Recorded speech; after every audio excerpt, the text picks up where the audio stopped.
Einstein once said, everybody's a genius, but if you judge a fish by its ability to climb a tree, it will live its whole life believing that it is stupid.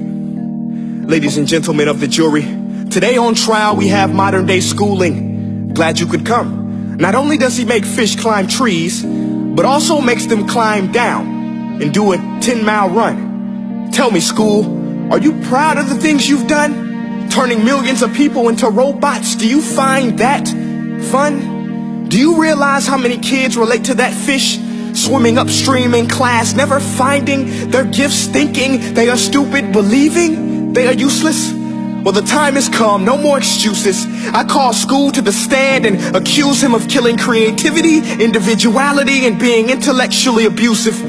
He's an ancient institution that has outlived his usage. So, Your Honor, this concludes my opening statement, and if I may present the evidence of my case, I will prove it. Proceed. Exhibit A. Here's a modern day phone. Recognize it? Here's a phone from 150 years ago. Big difference, right? Stay with me. Here's a car from today, and here's a car from 150 years ago. Big difference, right? Well, get this. Here's a classroom of today, and here's a class we used 150 years ago. Now ain't that a shame? In literally more than a century, nothing has changed. Yet you claim to prepare students for the future? But with evidence like that, I must ask, do you prepare students for the future or the past? I did a background check on you and let the record show that you were made to train people to work in factories, which explains why you put students in straight rows, nice and neat, tell them sit still, raise your hand if you want to speak, give them a short break to eat, and for 8 hours a day, tell them what to think.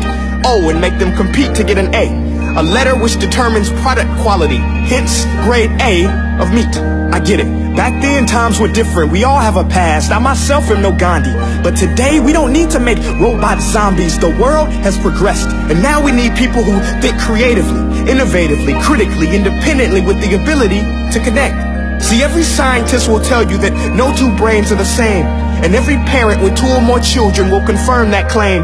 So please explain why you treat students like cookie cutter frames or snapback hats, giving them this one-size-fits-all crap. Watch your language. Sorry, Your Honor, but if a doctor prescribed the exact same medicine to all of his patients, the results will be tragic. So many people would get sick, yet when it comes to school, this is exactly what happens. This educational malpractice, where one teacher stands in front of 20 kids, each one having different strengths, different needs, different gifts, different dreams, and you teach the same thing the same way? That's horrific. Ladies and gentlemen, the defendant should not be acquitted. This may be one of the worst criminal offenses ever to be committed. And let's mention the way you treat your employees. Objection. Overruled. I want to hear this. It's a shame. I mean, teachers have the most important job on the planet, yet they're underpaid? No wonder so many students are short-changed. Let's be honest. Teachers should earn just as much as doctors, because a doctor can do heart surgery and save the life of a kid. But a great teacher can reach the heart of that kid and allow him to truly live. See, teachers are heroes that often get blamed, but they're not the problem. They work in a system without many options or rights. Curriculums are created by policymakers, most of which have never taught a day in their life. Just obsessed with standardized tests. They think bubbling in a multiple choice question will determine success. That's outlandish. In fact, these tests are too cruel to be used and should be abandoned, but don't take my word for it.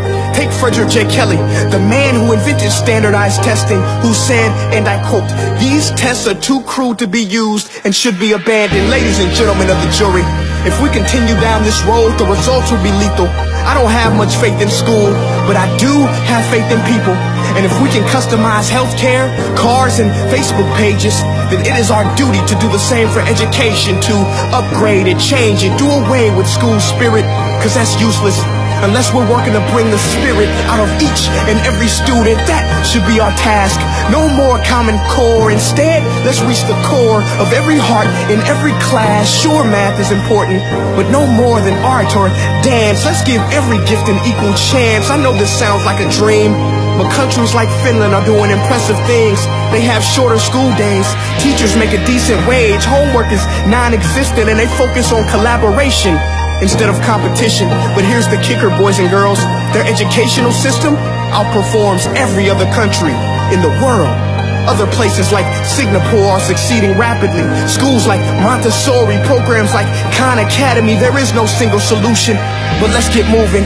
Because while students may be 20% of our population, they are 100% of our future. So let's attend to their dreams, and there's no telling what we can achieve.